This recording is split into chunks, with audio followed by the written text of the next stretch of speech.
To my right is Colorado State Senator Rhonda Fields. And to the right of her is Mr. Tom Mauser. And to the right of him is Mr. Tom Sullivan. How are you? I love how life has a way of dealing you a mess and you turn around and make that a message.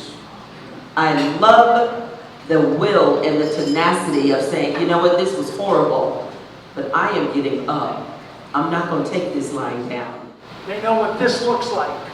This is what it looks like to be the parent of a murdered child.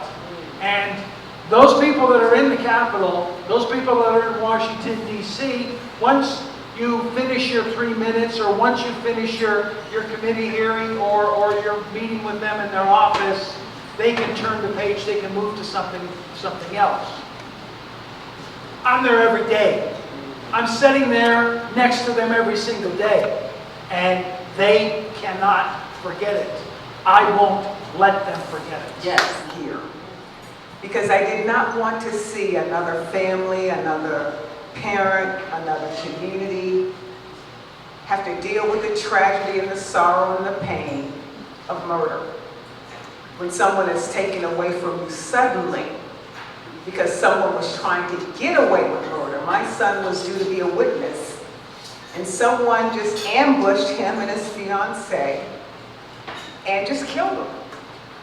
Unbelievable that someone would have the audacity, how dare them take my son's life because he was going to support our criminal justice system.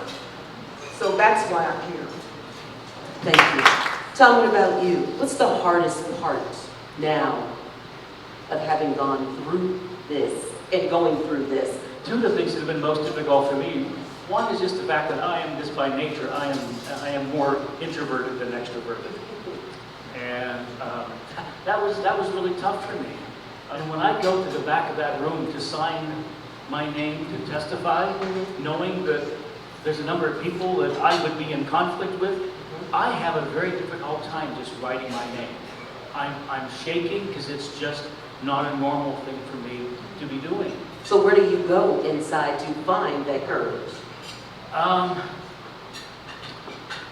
think of Daniel. Oh, I think of his shoes. When I go down there, I'm wearing his shoes, just like I am now. I feel that it gives me that strength.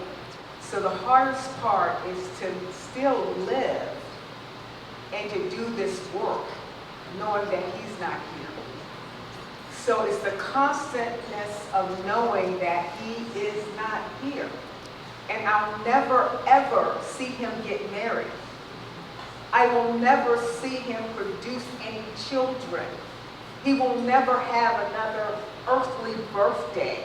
So the hardest thing is just constantly missing him and his promise and his potential. My pastor told me something that stays with me always. He says, don't think of you burying your son.